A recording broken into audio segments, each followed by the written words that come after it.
Namaste, everyone. A very warm welcome to Yes Talks. The title of today's session is Destiny, Fate, and Free Will Reconciling Apparent Opposites. This is based on Sri Aurobindo's essays on the Gita. The speaker today is Dr. Ramesh Bijlani. Dr. Bijlani, sir, is a prolific writer and an inspirational speaker. He loves to use the gift of communication that he has received from the divine for dispensing small doses of love and wisdom from the inexhaustible pharmacy of Sri Aurobindo and the Mother. Once a professor at AIIMS New Delhi, Dr. Bijlani is now a spiritual seeker at Sri Aurobindo Ashram, Delhi Village. Thank you for joining, Dr. Bijlani, sir. Welcome. And we look forward to this beautiful session. Over to you.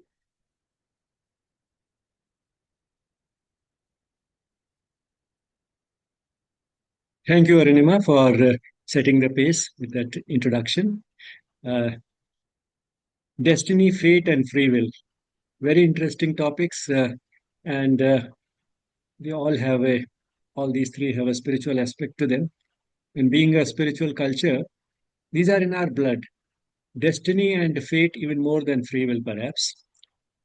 We believe that whatever happens to us in life is destined, and luckily, we believe in destiny working for both good and bad. And if there is something good that we are destined to get, nobody can deny us. And if we are meant to suffer, we cannot escape it. So that is the way we look at destiny. And we believe that this destiny is primarily the result of what we did in our previous lives. And however, it does not stop there because we also realize that if destiny is the result of what we did in our previous lives, then maybe we can improve our subsequent lives by doing something in this life. Not only that, we believe that what we do in this life will have implications not only for the next life, but also for this life, which means if we do some good deeds, then it will show up in something good that will happen to us in this life itself, leave aside what will happen later on in afterlife. And at the same time, if we do something evil, then we are likely to suffer in this very life. Now, in a way, there's a contradiction there.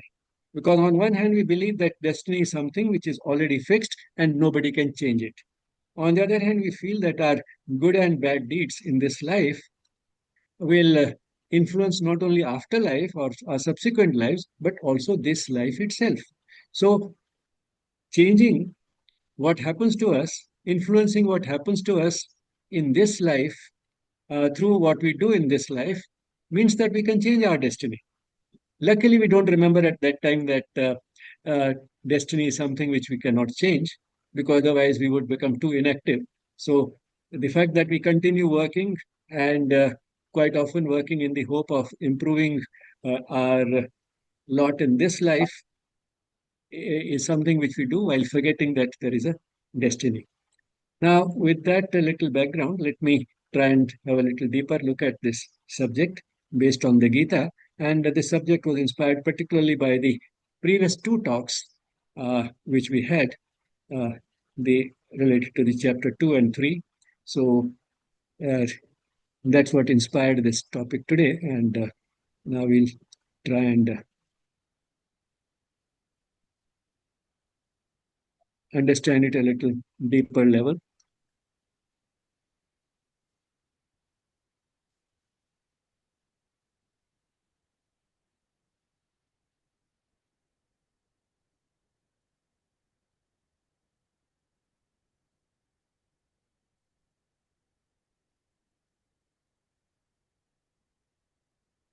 So that's the topic: destiny, fate, and free will. And in the previous sessions, we saw that in the second chapter, there is this very frequently quoted verse, which is Karmaneva adhikaraste ma phaleshu kadachana. That is, we are entitled to action, but not to the outcome of the action.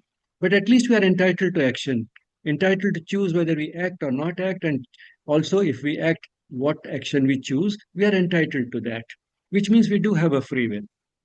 On the other hand, in chapter 3, Sri Krishna says, Prakrite kriyamanani gunai karmani sarvasha. That is, we whatever we do is the result of Prakriti or nature uh, acting upon us through its various modes, gunas, gunai karma. So it is through the gunas or the three modes of nature, tamas, rajas, and sattva, that nature acts on us, and that's how we do whatever we do.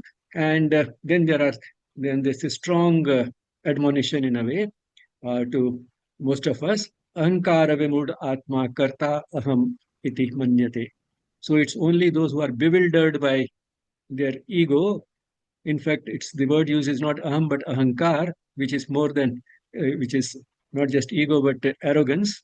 And vimud, although translated as bewildered, borders on stupidity. So it's only the stupidity inspired by our arrogance that makes us feel that we are the doers. Very strong words. So it means that we are not the doers. If we are not the doers, if we don't determine what we do, we have no free will. So there's a clear contradiction. And believing in one or the other literally has consequences. If we believe that we are entitled only to the action but not to the outcome, we would say that whether I do something or not, in any case, what has to happen will happen. So it can make us inactive. Or even if we perform some action, we'll feel that since the outcome is already predetermined, then we need not put our heart and soul into what we are doing. We can do it in a perfunctory manner just for the sake of doing it, because in any case, the outcome is going to be exactly the same no matter how we do it. On the other hand, if we take this other verse from chapter 3 literally, then we would feel that, well, uh, since I am not doing anything, it is nature which is working through me. So even if I choose to do something which is wrong, then it is because nature is working through me to make me do that evil deed. And therefore, I'm not responsible for it. So it's nature that is responsible for it. So it can lead to irresponsibility. So these are the pitfalls, the consequences which are likely if we take either of these verses literally. Now we'll try to have a deeper look, and what we'll see is, I mean, we have put this just because a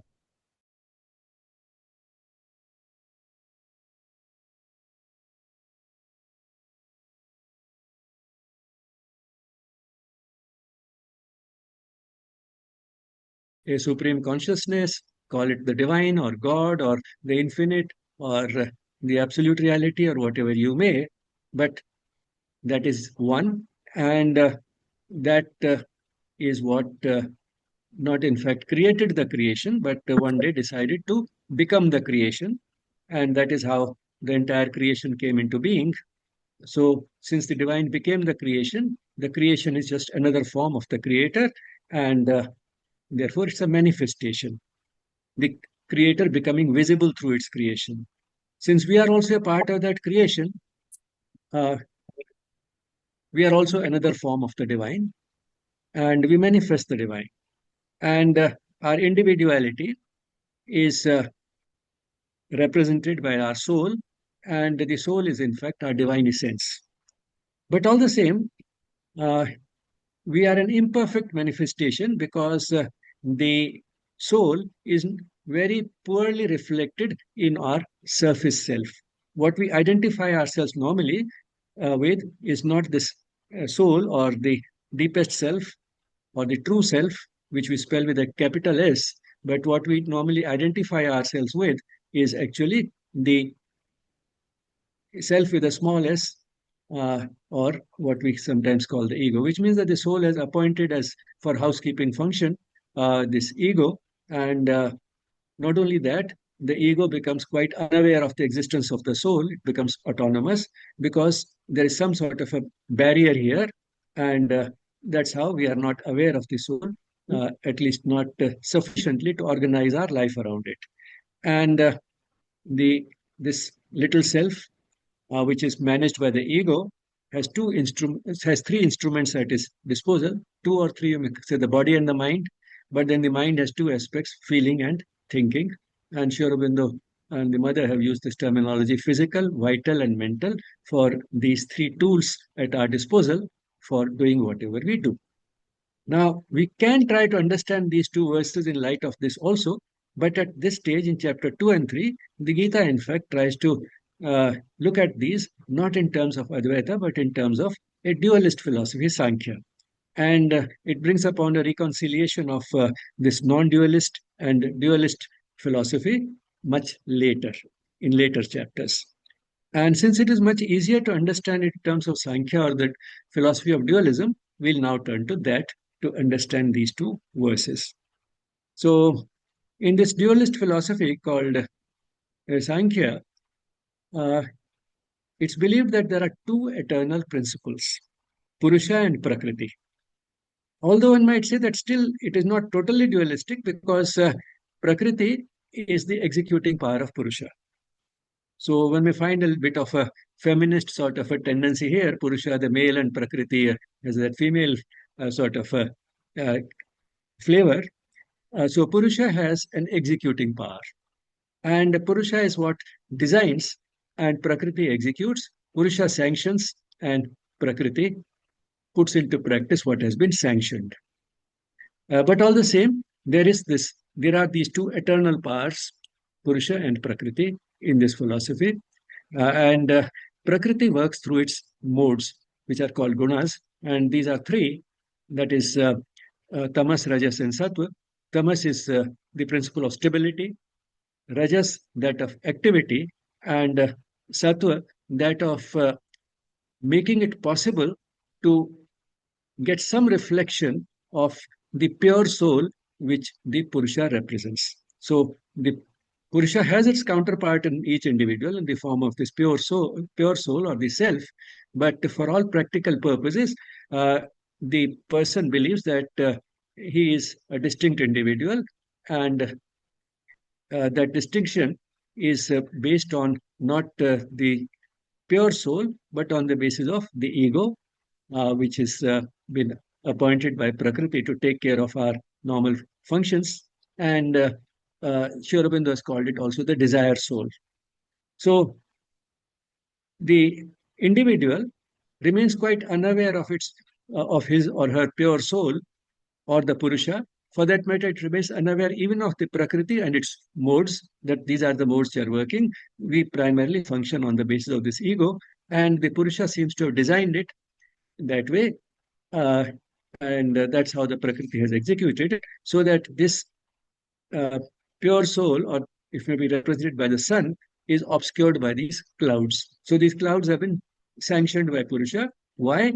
Because if they were seen, then there would be not much left in the world. All creation, or at least human beings, would be one with the divine and with Purusha, and there will be not much of a game left, the Leela. So the Leela of the divine is possible only because of this illusion that has been created. Why do we call it Maya or illusion? Illusion which has been created by Prakriti. Why do we call it an illusion? Because what it appears to be is not its deepest reality. What appears to be is there's a distinct individual who thinks that uh, I am a distinct individual, completely separate from all others, and that there is nothing like my divine essence, and that I am autonomous. So this sort of a feeling of being totally conscious of oneself and being uh, totally independent of all the rest of the creation and being independent of any creator is the type of illusion that has been created, although that is not the deepest reality of the individual. So the Prakriti creates this illusion or Maya so that the game or the Leela of Purusha, and the Purusha acts like just a spectator sitting at a sitting silently and enjoying the game, watching it as uh, designed by it and executed by Prakriti. And so Prakriti acts through its three modes or the gunas, tamas, rajas, and sattva, on the individual, on his individual ego. And, tamas is stability or inertia, laziness, ignorance. Rajas is activity, strong desires and passions. Sattva is knowledge, principle of knowledge and harmony. And by mixing these in different proportions in the individual and working on the ego through these three modes, it gives the individual a certain personality. And based on this personality, now the ego uses these three tools, the body, mind, and the intellect, or the body, the feelings, and the intellect. The ego uses these for various actions.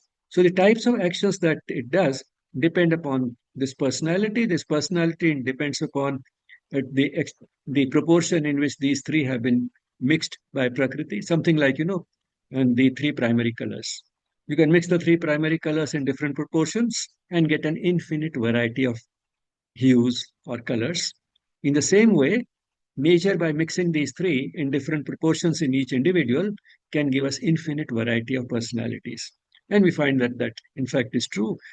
We have an infinite variety of personalities, and that is because nature is working on this individual's little self through these three modes and giving this person a distinct personality, and that in turn determines what the individual does. So that is what that verse in the third chapter says, that what we do is because of Prakriti acting on us through its gunas. So actually, it is Prakriti which is the doer and not we as we think. So our thinking that we are the doers is an illusion.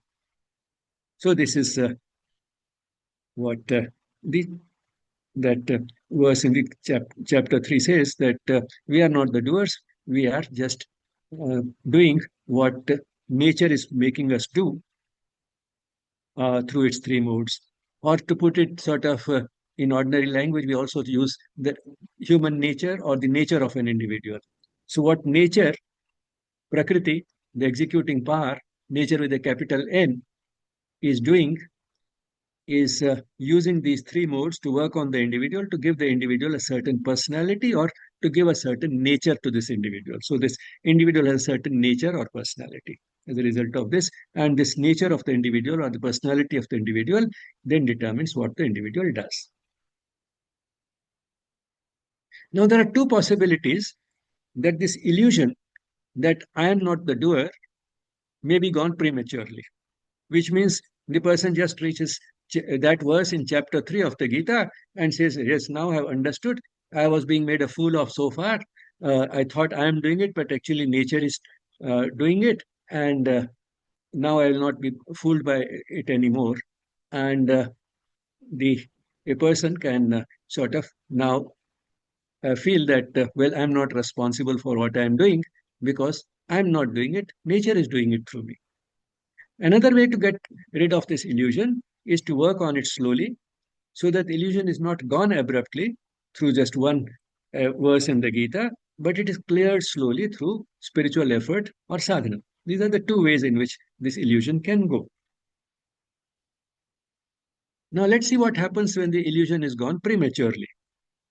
So, now the cloud is still there. So, the person is not aware of the Purusha and the pure soul. The cloud is still there. But the person has now seen through the game of Prakriti. Now the individual knows it's Prakriti which has these three modes which are working on me, and that is giving me a certain personality, and that is what is leading to action. Now, what can happen is, what the individual doesn't realize is that nature has mixed these three in a certain proportion so that the person does have a certain uh, personality because of nature having mixed these three in a certain proportion, but that this proportion is not fixed. It can be changed. The individual can change this proportion at will. So, what can happen is, as a result of feeling lazy, the person may increase the amount of tamas. The person may become lazy and stop doing. So, he may be drawn into inaction. Another thing that can happen is that he can be attracted by a variety of temptations, and evil can be tempting, and develop strong desire and passion for acquiring those things or doing those things which are basically evil in nature, and unbridled rajas can lead us in that direction we saw in one of the previous sessions. So if the person does that, then the person is becoming, drawing himself to evil, getting attracted to evil, but feeling not responsible for it can lead to irresponsibility. And that is more likely than increasing sattva voluntarily, because being lazy or being evil is the easier path. And we are always drawn to something that is easy. And therefore, when the person's illusion has been removed prematurely, chances are that without realizing it, the person will start expressing more of his tamas or more of his rajas, expressing more of the tamas leading to inaction, expressing more of the rajas leading to evil. And the person will blame whom? Not himself, but nature for it, because it is nature which is doing it through me. I am not doing it. So this can be the result of the illusion going prematurely, and that's why Sri Krishna tells Arjun in the Gita that do not give this knowledge to everybody. Do not give it to those who are not ready for it. Let them continue to be under the illusion that they are doing what they are doing. That illusion is better than removing this illusion prematurely in this way. If they feel at least that they are doing what they are doing, they'll feel responsible for it. They'll have a sense of responsibility. And that is much better than becoming irresponsible by removal of this illusion prematurely. So, illusion going prematurely can lead to irresponsibility. However, if the illusion is cleared slowly through spiritual effort, which we call sadhana, then what essentially the person will start doing is that the person will start increasing sattva in his personality, because this capacity we do have.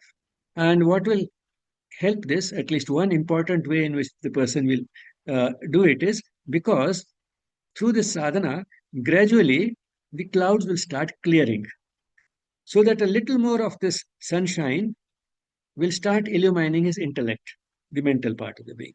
So as the sunshine starts illuminating the intellect more and more, sattva will increase. That will change his personality for the better, and therefore his actions will improve.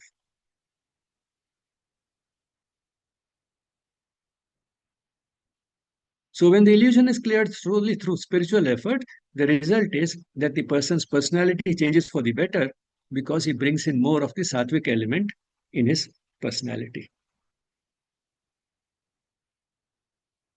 And when the illusion is finally cleared through spiritual effort and divine grace, this uh, culmination of the process or reaching the goal or the terminal point on the spiritual path is never because of just personal effort.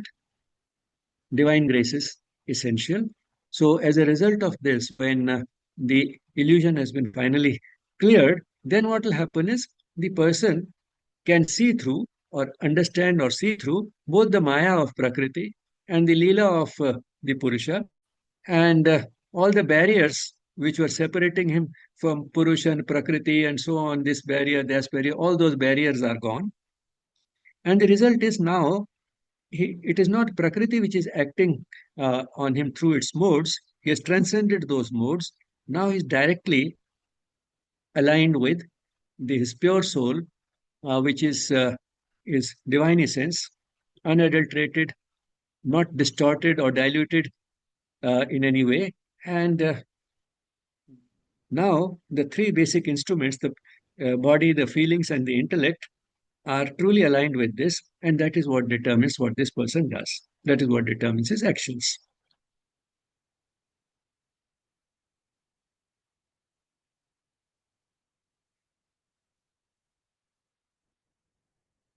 So now, after this, which was a sort of a summary of the whole process, we'll try to again develop it a little slower in a different way so that it becomes even more clear. So this uh, verse in the third chapter, Prakriti Kriyamanani Gunai Karmani Sarvashah, that is, we are not the doers, nature is acting through us. Uh, does it mean that nature acting through us uh, leads to what is inevitable? No, that is not really so. So it's not inevitable. It's not that it happens because it just has to happen. It is not purely deterministic in character. The determinism has another layer to it. And that is, what we end up doing is dependent on how our mind influences our basic nature. So that capacity we do have. And what influences our basic nature are its various wanderings and confusions, which may be because of tamas, or perversions, which may be because of rajas, but it can also be influenced by all types of noble thoughts, which are because of sattva. So we can increase the proportion of tamas, rajas, and sattva. The more the tamas we increase, there'll be more of laziness, more of wandering, dissipation of energy, confusion, and so on. The more we bring rajas forwards, there'll be more of perversions, leading us to all types of temptations. But if we increase our the sattvic element in our personality, then we'll be driven towards nobler thoughts. Now, all this who is doing? The little self. So it is this little self which is working when you are clearing the illusion slowly. It is this little self which is increasing the element of sattva. So the ego is not all for leading us astray. The ego can also get influenced by the sun because the intellect can be influenced, and therefore we can ourselves decide to change our nature to become a different type of person. And the result is that we can start changing ourselves based on the noble thoughts which come as a result of this increasing the sattvic element, or our intellect getting illumined more and more by the eternal sun. So it is the self which does it, space with a small s. The person is not fully enlightened yet. It's not totally aligned with the divine will. His will is not totally aligned with the divine will, but the self itself, the little self itself, can take it further and deliver it from the self so that it's no longer governed by the self, as it's become one with the self with the capital S. So it can be delivered by the self itself, and therefore this self, which is governed by the ego, should not be depressed and cast down.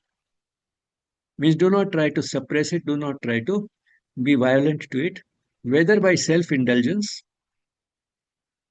that is, or by suppression.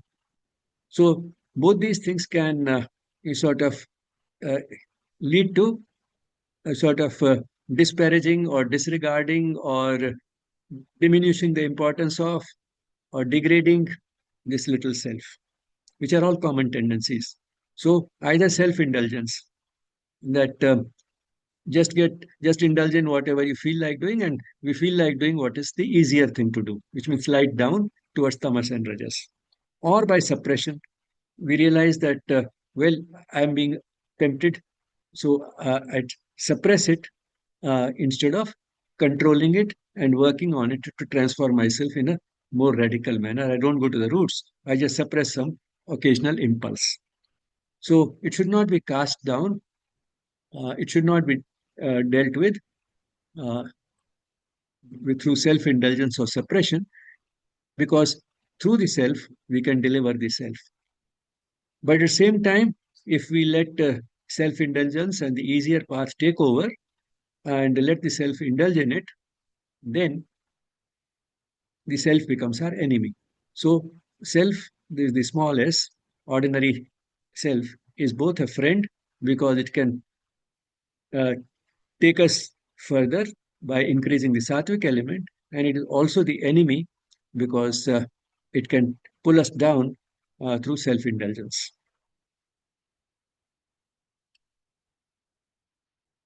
So the fact that nature works in us, uh, what we do is because of the way nature working through us is something fixed. But what an individual's nature is not fixed. And as Sri Aurobindo puts it in Essays on the Gita, here there is a very great qualification of the determinism of nature a precise limitation of its meaning and scope. So the fact that there is a deterministic element, that is, nature determines what we do, so that is sort of determinism. But there's a great qualification to it. The qualification is that what nature does itself can be changed by what we decide to do. So we can alter the composition of our personality, the way our personality has been composed by nature. Changing that composition is in our hands. So this qualification limits the determinism, which means it has only a limited capacity, it has a limited reach, and it can also, its limits its meaning as well as its scope.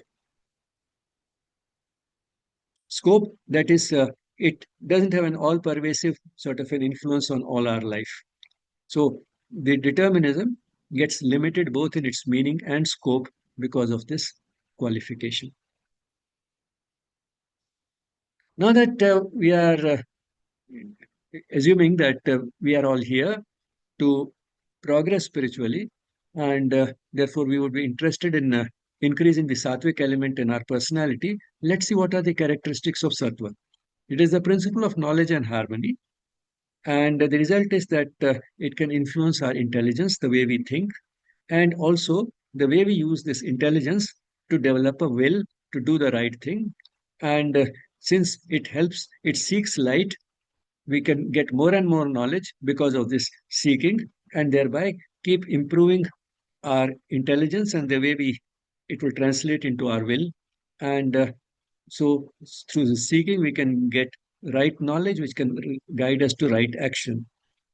And another thing which this does, increasing knowledge, is that we start perceiving in a more and more sympathetic way all existence, which means all creation, plants, animals, our fellow beings, all existence we start seeing in a more sympathetic way. That also is one of the characteristics of sattva.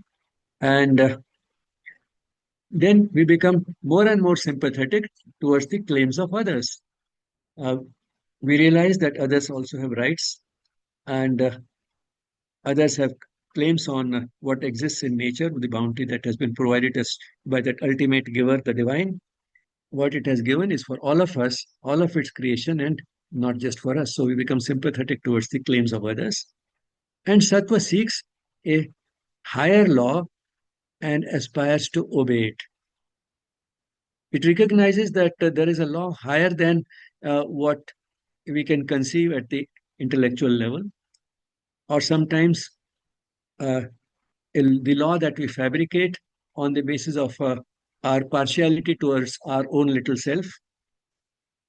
There is a law higher than that.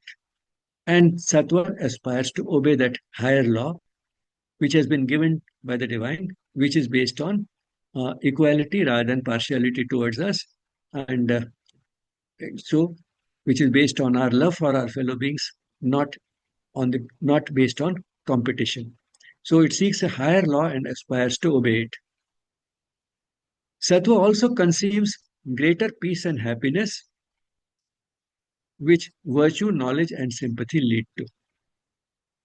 So it can visualize and perceive even before it actually happens. It can imagine that all this, what sattva is driving us towards, will eventually give us greater peace and happiness. So we feel motivated to go in that direction, to seek all this, to think of others, to be sympathetic to all existence.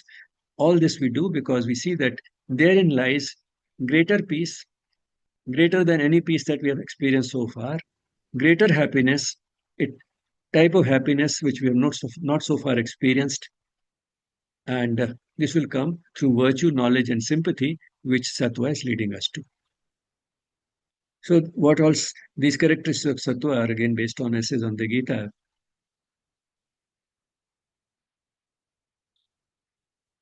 However, while sattva can do all this, it also binds us as much as the other gunas. because it's also one of the modes of nature, and therefore it also is associated with a certain ego. It has modified the ego, it has changed it so that now the ego is seeking a different type of things. Ego in always has an exclusive concentration on the individual self.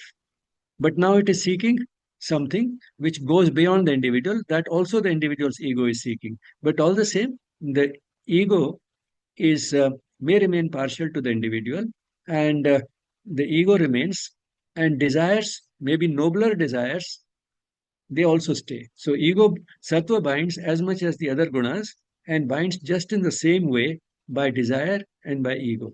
A nobler desire, a purer ego, but so long as in any form these two hold on the being, there is no freedom.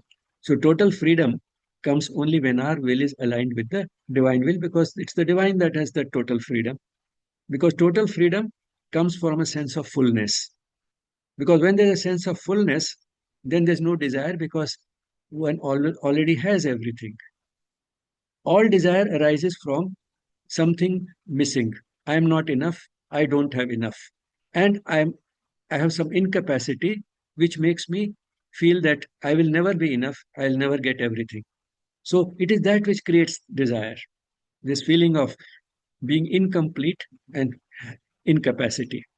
The divine has everything and is capable of doing everything. So there is no desire. And when there is no desire, then there is total freedom. So, more than free will, we have to understand the concept of freedom, which comes from aligning one's will with the divine will. And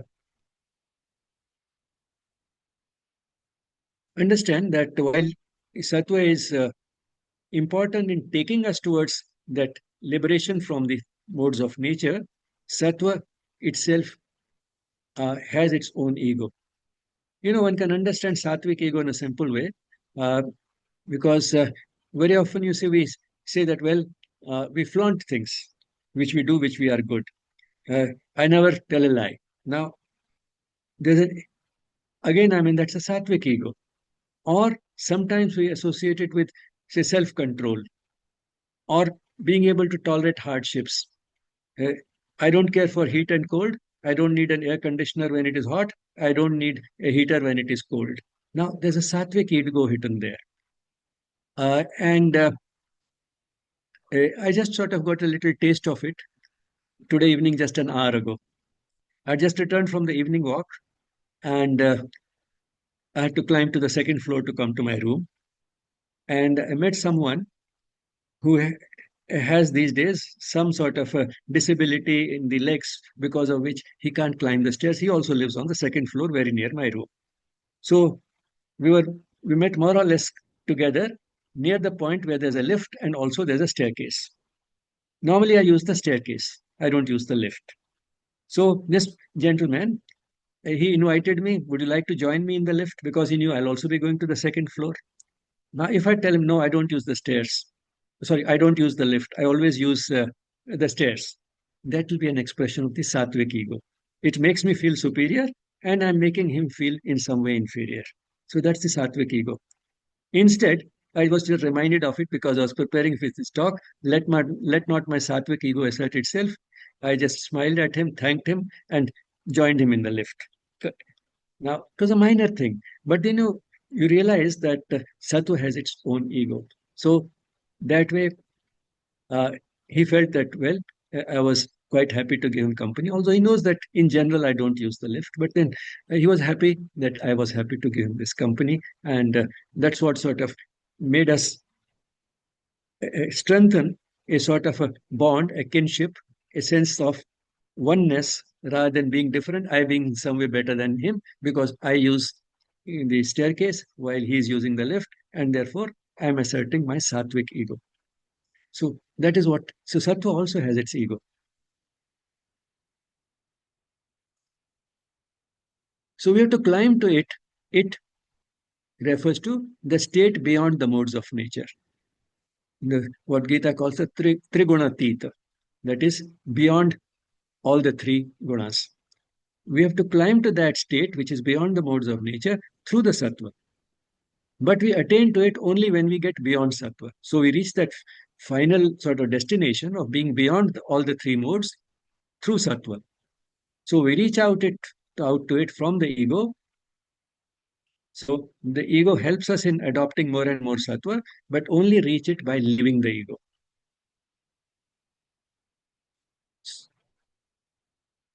And finally, one desire which may still be left, that I want to be liberated from the hold of the three modes of nature on me. At a certain stage, we have to liberate ourselves even from the desire of our liberation. Because the terminal point, in any case, we will be liberated and there will be no desire, not even the desire for liberation. So, sattva is the gateway for going beyond gunas, including sattva itself. And therefore, the fact that we have an ego, the fact that we have this sattvic element in our personality also has a purpose. And this is sort of a generalization which one can draw from this line in Savitri. Uh, Nothing is truly vain the one has made. So, whatever the Creator has made, whether it's the ego or sattva, is not in vain, it is not without a purpose.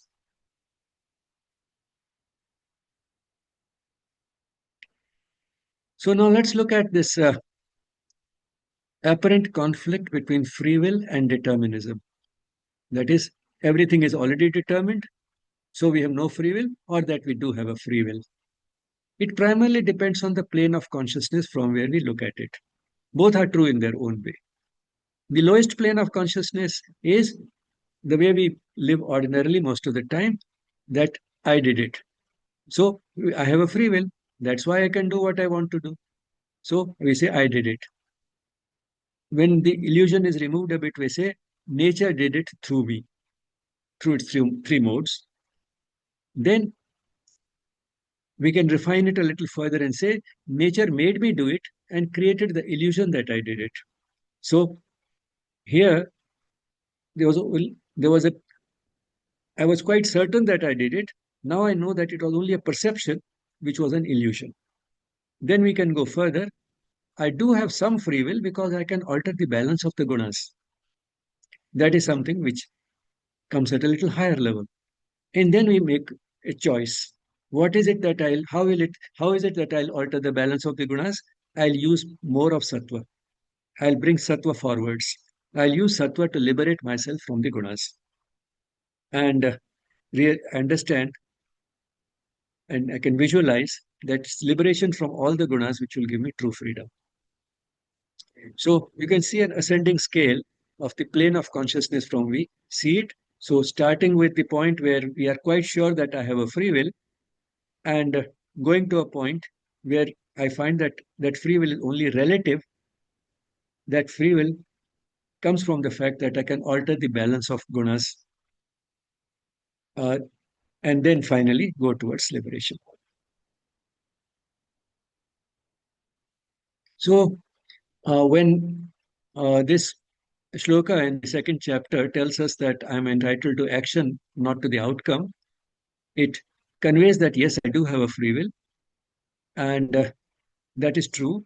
But then what I will do using that free will varies from bringing tamas or rajas to the front, or aligning my will with the divine will.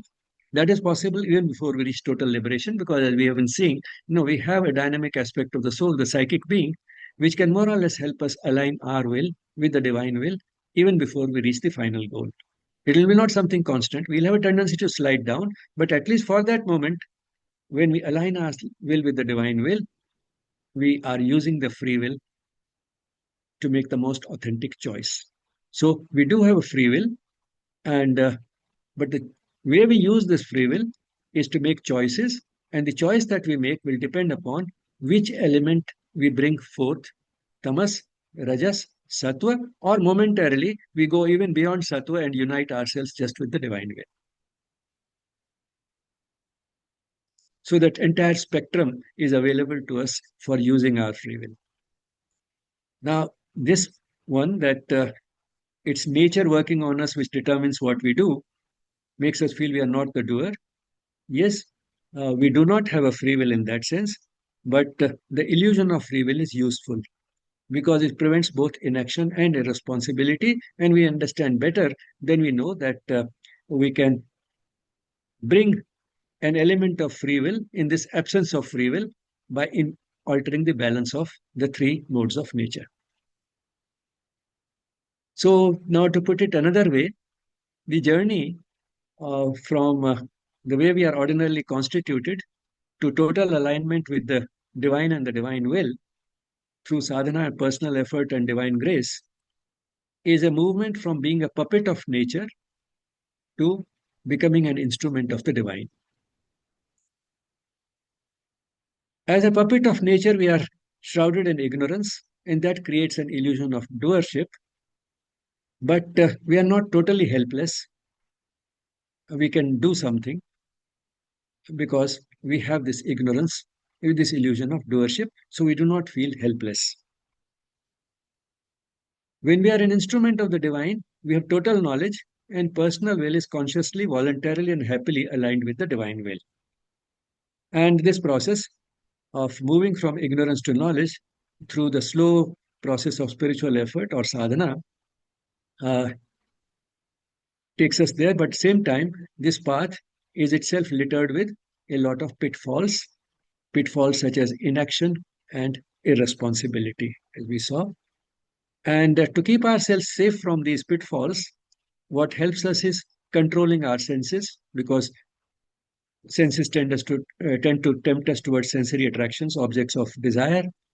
Uh, Control the ego so that we can see beyond our little self and widen our circle to include more and more of the creation in that ego circle. And the as we control our ego, the desires tend to fall in place because the desires starve in the absence of support from the ego. Most of our desires don't really represent necessities, but are wants which are rooted in the ego. And by keeping sattva in front, as we saw, and finally, even if we do all this, what we do,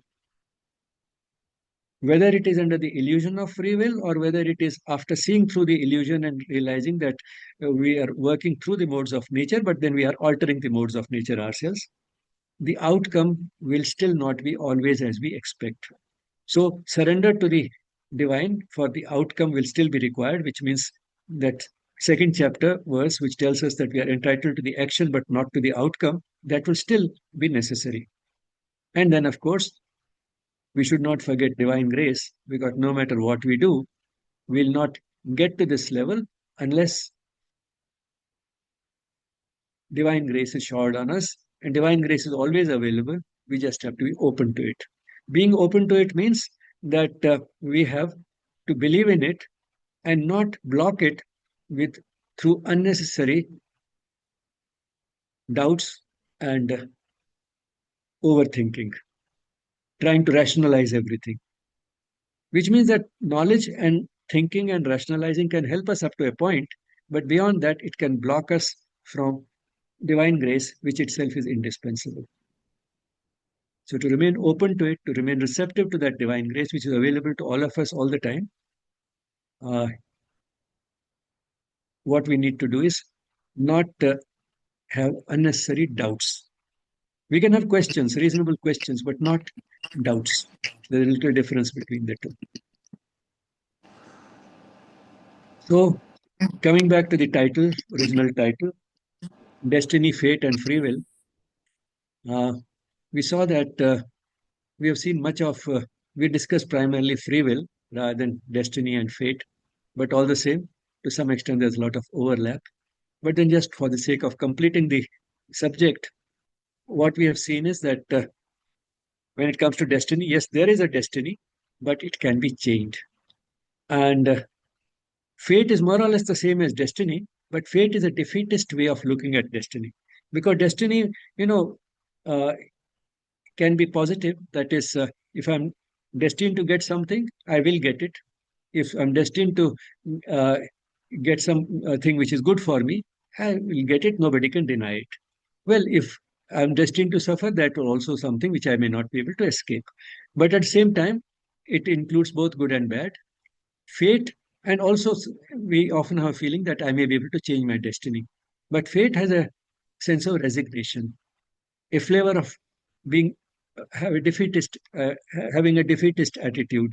And generally, we look at fate that as if it is only for things which we do not like, only for things going wrong. So that is fatalism, and fate has that defeatist way of looking at destiny. The fact that destiny can be changed comes out in a beautiful little story, which Manoj Da was a great storyteller, has included in this book, Tales Told by the Mystics. The story is about two friends who are told by a person who could foresee the future uh, that one of them will be a king after 1 year, and the second friend will die after 1 year.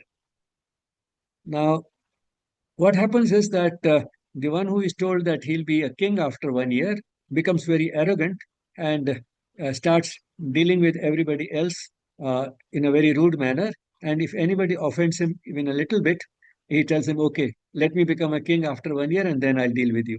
So, he becomes, so he starts uh, sort of indulging in all types of uh, uh, uh, uh, all types of bad behavior and evil, because he knows in any case I'm going to be the king after a year. On the other hand, the one who has been told that he'll die after a year, he was already quite a good person, but then now he becomes even better and he starts more of caring, sharing, and giving. So he becomes more giving, caring, and sharing by nature. Now, what happens is that when about 11 months are over, then this person who had been told that he'll be the king, he tells his other friend that, "Come, let's go and try and look for a plot, a big piece of land where I will build my palace when I become the king after a month." So they go, and as they are walking through that plot, they find that there's a half buried uh, pot containing some gold coins. So they take it out, and this person who has been told that he'll be the king after a year says that, "See, my luck has already started working. This gold can be used for making a good crown. I'll have a crown made out of this gold." Now, they'd just taken out this pot of gold, and then some robbers appear there. Some robbers spring out of the bush and try to snatch this pot of gold from them. Uh, Now, the person who was destined to die after a year, he was quite strong and he puts up a fight. And the result is that he's able to snatch that pot of gold from the robbers. And but at the same time, he gets hit by the dagger, and therefore now he has a cut in his hand. Now, this person who had been told he'll be the king after a year, he's grateful and he tells him that, "Well, I can give you half the gold." But this person says, "I have no need for gold.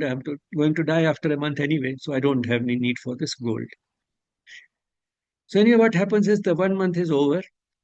Neither the friend who had been told he will the king becomes the king, nor does the one who had been told he'll die dies. So after some time, they go to the person who had told them about this, uh, what they will be in the future. They go to him and tell him that your prediction has turned out to be wrong. He says that, "Well, it is because of what you did. You became so arrogant that your destiny was reduced from being a king to just getting a pot of gold. Whereas the other person who had been told he'll die, he uh, turned so good. He started doing such good deeds that his destiny was changed, and instead of dying, he just ended up with a cut on his hand." So destiny can be changed. Sort of this little tale, one of those tales told by the mystics, which bring out this fact in a very simple way. One of the most practical ways of looking at this whole thing I've come across in uh, from Sri Ravi Shankar. A fool looks upon the past with regret. If only I had done this, if only I had done that, which means that he thinks that he had the free will available in the past to do something different from what he actually did. And if he had done something different, then he would not have to regret today. So a fool looks upon the past with regret, not realizing that nobody can change the past. And then he looks upon the future as destiny. I can't do anything, whatever has to happen will in any case happen. So that leads to inaction. The future as destiny, and the result is miserable in the present.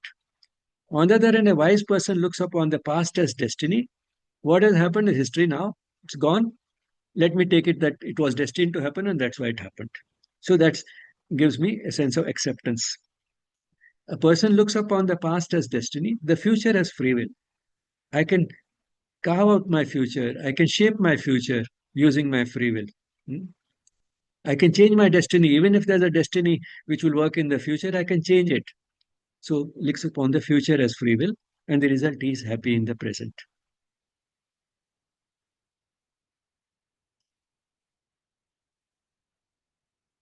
So when it comes to destiny and fate, instead of accepting fate as if we are helpless, let us use free will to change our destiny to the extent we can.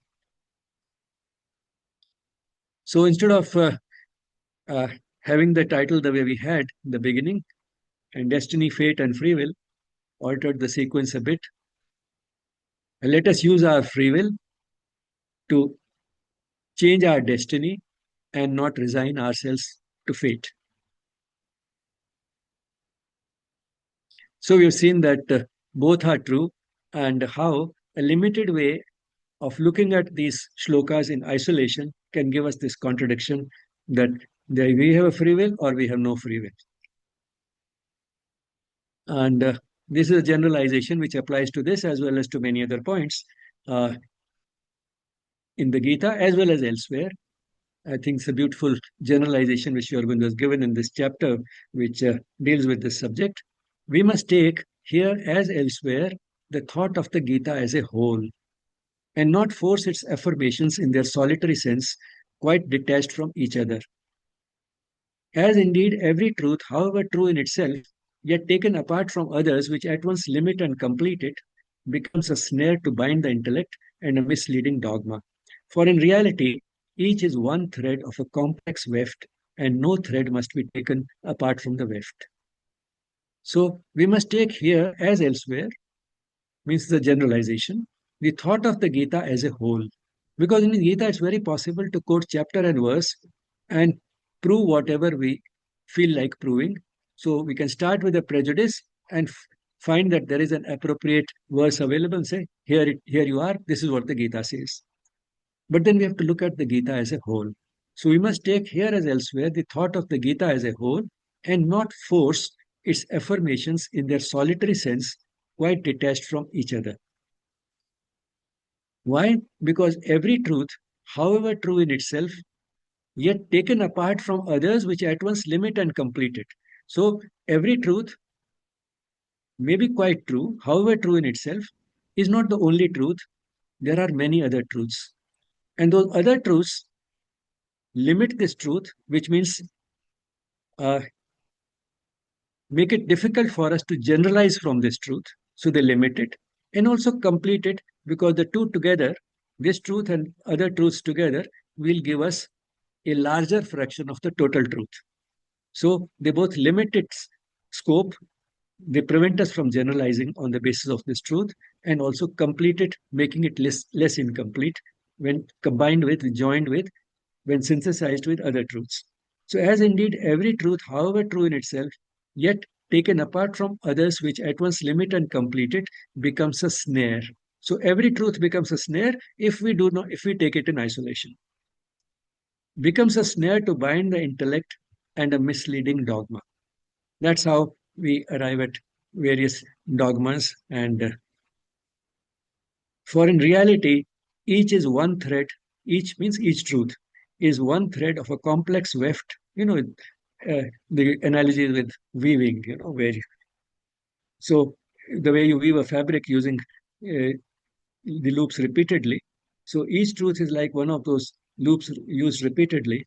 In reality, each is one thread of a complex weft, and no thread corresponding to the truth here in this analogy, and no truth must be taken apart from the weft.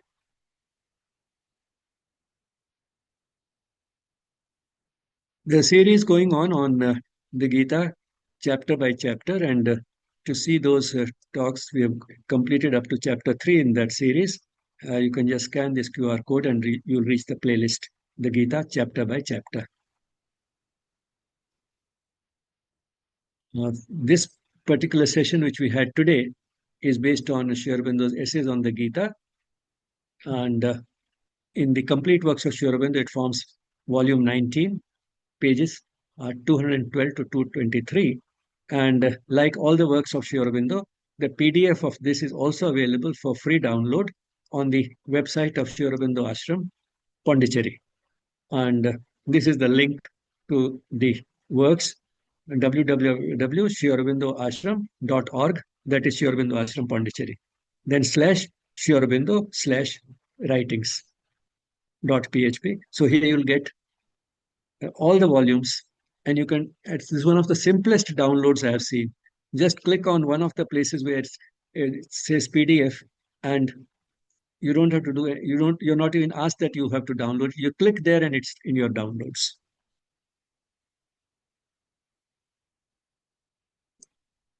Gratitude to all these sources which make a lot of information available easily, as well as help in dressing up the slides, making them look better. Gratitude to the Mother and Sri Aurobindo for making this session possible. And thank you all for being there.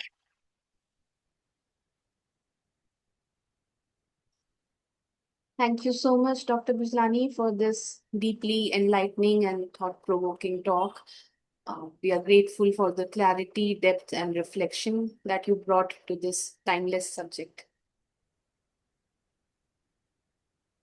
Participants, if you have any questions or any reflections to share, please go ahead. You can drop your messages in the chat box. I can read those out, or you can unmute yourself and speak. Namaskar. It was really, really enlightening, and it's always a pleasure to listen to Ramesh sir. My question is, if destiny can be changed through free will, then where is the question of surrender comes? And there are several sayings by Mother and Sri Aurobindo, like Mother has said, keep sheltered in my arms, it will protect you against everything, open to my help, and it shall never fail you. And again in Savitri it is said that nothing is difficult if the God's touch is there. So my question is, like, destiny and surrender, uh, uh, kindly clarify. Now, might I tell you again, falling in the same trap? You quoted something from the Mother, something from Sri Aurobindo, and so on and so forth.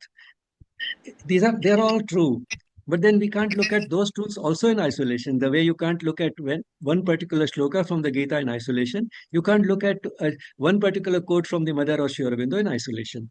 But then you're going back to your first question, which was a real question, that if destiny can be changed, then why is surrender necessary?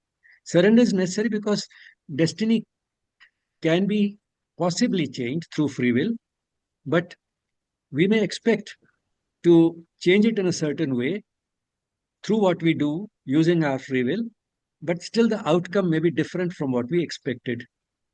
That is where, the second chapter, that Karmanyavadhikaraste, comes in.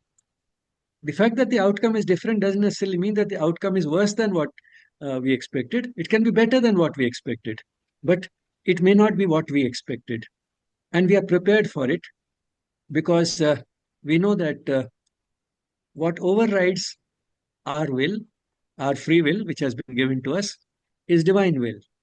And the divine will always works for the best.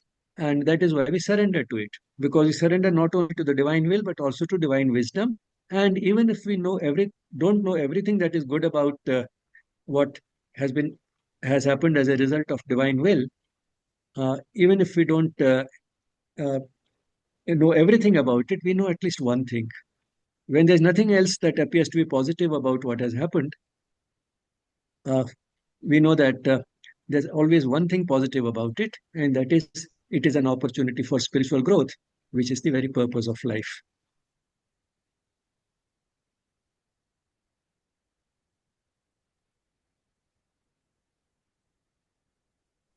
Thank you, sir. Okay.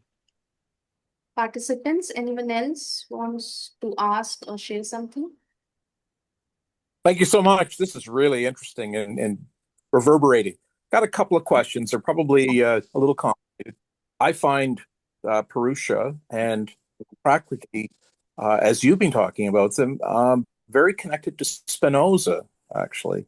Uh, if you like Einstein's God, that's my first question. Second one is neuroscience. Actually, the ego, the default mode network, which is almost like our personal Siri. I love the way that you're describing the ego as well, connected back to Sri Aurobindo. Those are kind of my two questions.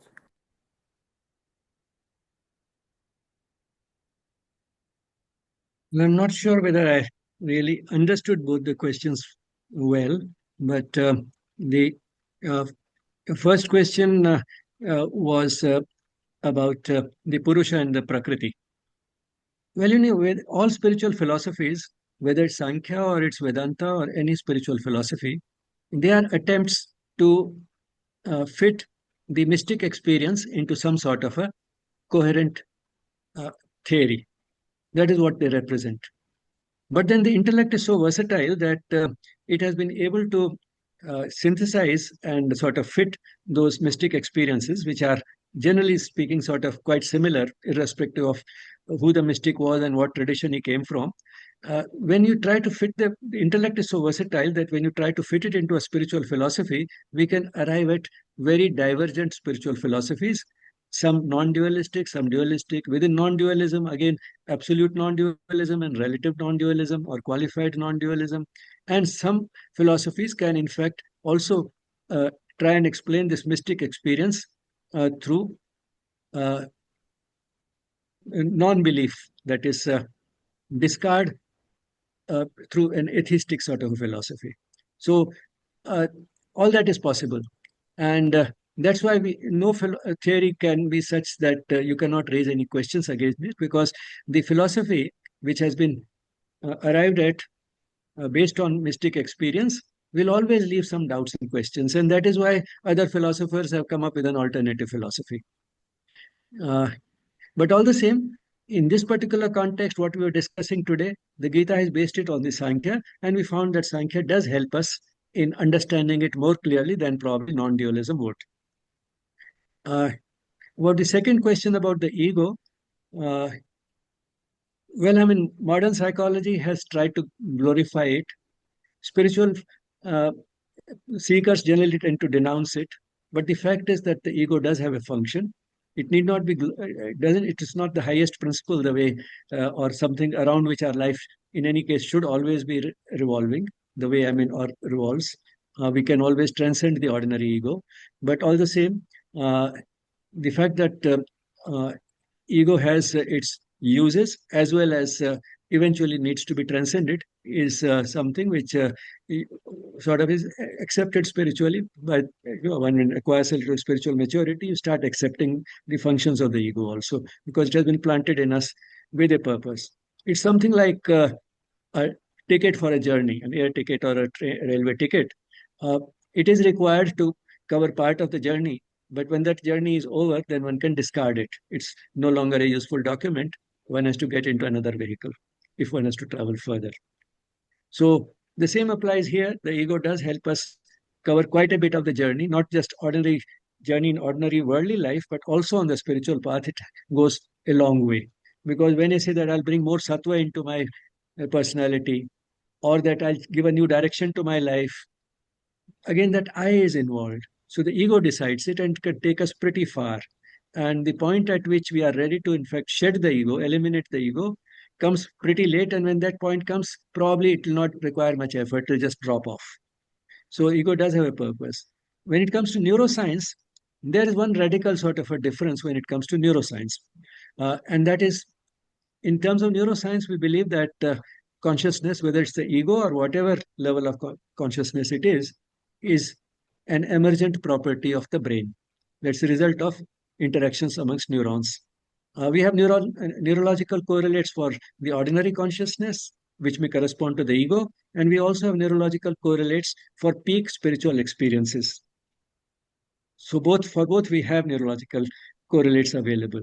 But while modern science may look at it, or neurophysiology may look at it as an emergent property of the brain, that it is those neuronal interactions which give rise to these subjective uh, phenomena, in spirituality, we look at it a little differently, that the source is the universal consciousness, and the brain is an apparatus which is equipped to filter a certain fraction of this universal consciousness. And that's how it ends up filtering a part of it, and which part it filters will determine whether we are in the ego consciousness or in that peak spiritual experience. So the brain is, in terms of spirituality, a channelizer of consciousness, not the generator of consciousness. Nice. Thank you so much. That was really illuminating. Thank you, sir. We have a question in the chat box. I'll read that out. Shrikant Chopra, sir, says, when you used the word evil earlier, did you mean an unacceptable outcome of human behavior? As I understand that there is no comparable concept of evil in dharma, like independent force of evil in monotheistic religions, where it is created by God and is contrary to it. Would appreciate clarification on this issue.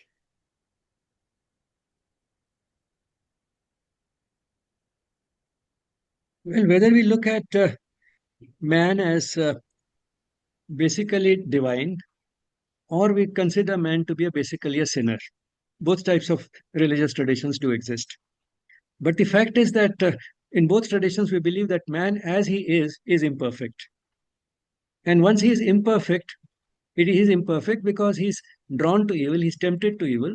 He finds that the easier and more tempting path, and his higher nature or his essential divinity is unable to always prevent it from prevent him from sliding down.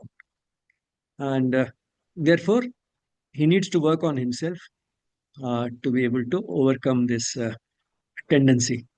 So, at the present level of human consciousness, the average human being, the typical human being, because there's a wide spectrum of consciousness in the human population, but what we consider as the average or normal is such that we are highly imperfect, and that being highly imperfect, we are governed more by the unrefined uh, emotions, and they have a tendency to dominate our ego, dominate our actions, and that's how we get those unrefined emotions, is what leads to getting drawn to what feels good right here and now, rather than think in terms of what will give us long-term peace and joy.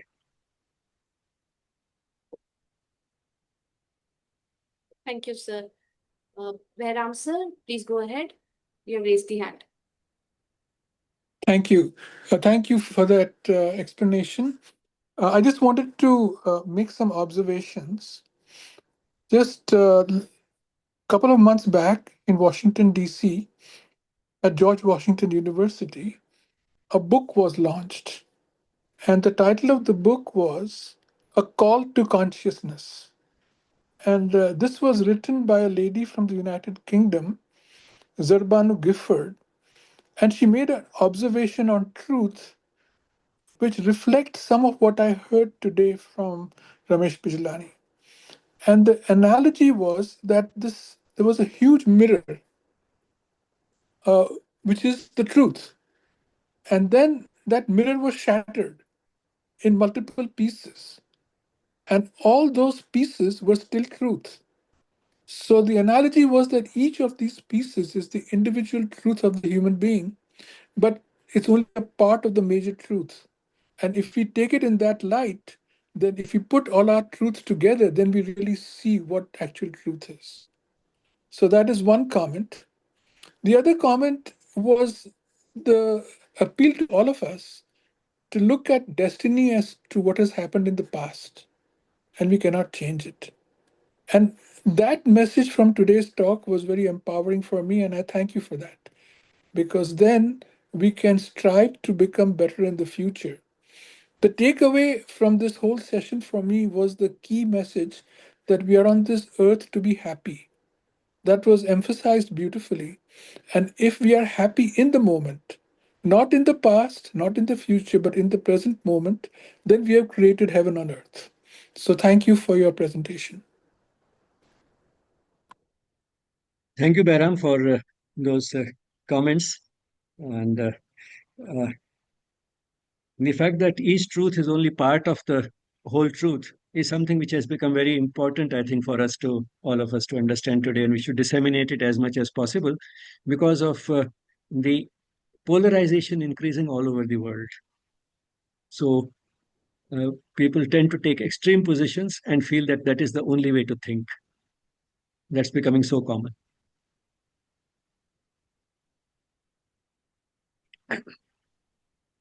Vivek ji, you have raised the hand. Please go ahead.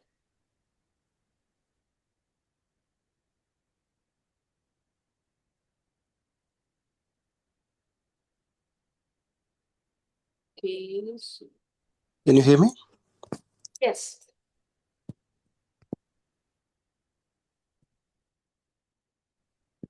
Yeah. So my question is regarding tackling the question of karmaneva adhikaraste ma phaleshu kadachana. So in this verse, one of the things that is not explicit. I mean, two concepts which are not explicitly discussed in the Gita, and it seems to me that makes it a little bit difficult to tackle this question. Is one is the law of multiple actors, and the other is the law of probability, which are not necessarily fully discussed in the Gita. But if we take those two into consideration, then that particular verse itself uh, becomes much easier to comprehend. That even though we are choosing an action, doesn't mean that we necessarily get the result, because we are not the only one who are choosing an action. There are many others also, and the result will be a sum total of all of those, not only living but also non-living things, and then the law of probability that comes into play in regard to outcomes. Just your thoughts on that. Yes, I think that's an important point you made. Uh, Again, I mean, the Gita does not necessarily give us the sort of all possibilities. The Gita's focus is on individual salvation. So, one individual, Arjun, is being given a lesson which will help him choose the best action and which will lead to his salvation. And it becomes a general guide for individual salvation. That is the focus. And quite right. I mean, the fact that the outcome may not be as we expected may not be only for because it did not coincide with the divine will. It could also be due to many other factors. For example, suppose I'm stuck in a traffic jam. It's only partly because I chose to go out of the house at that particular moment on that particular road. But then it's also because of collective action of a large number of other people who also decided to come at the same time on the same road. So the collective action of all the others also contributed to my getting stuck in the traffic jam. So it's not only my action which led to it. So the outcome that I expected, that I'll go quickly, did not materialize. Instead, the outcome was I got slowed down and got stuck in the traffic jam, which was because of a very obvious cause. And maybe the traffic jam was not only because a lot of people decided to come there, the traffic light uh, failed. And therefore, there was a chaos at the crossing. And that's what actually led to the traffic jam. Now, what was that mysterious factor which led to the traffic light failing at that particular moment? Again, nobody can explain. But certainly, one thing remains that even if we take into account all the possible factors which we can visualize, which lead to an outcome, when we do something, uh, there's always be a mysterious X factor which will still remain, which will be beyond any explanation at the mental level. So we can say, well, that is the divine. It didn't coincide with the divine will, and that's why the outcome was different.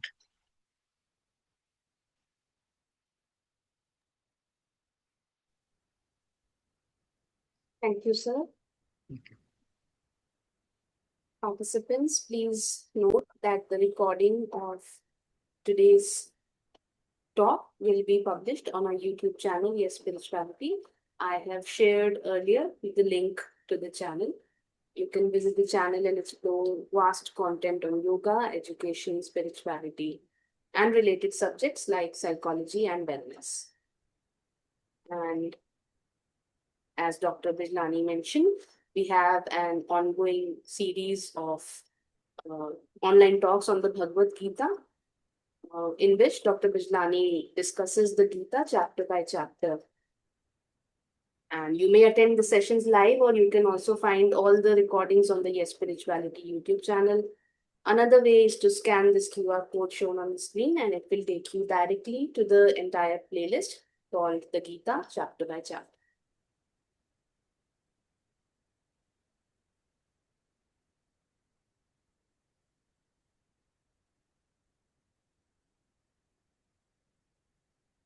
Dr. Bijlani sir, thank you so much once again for this enlightening session.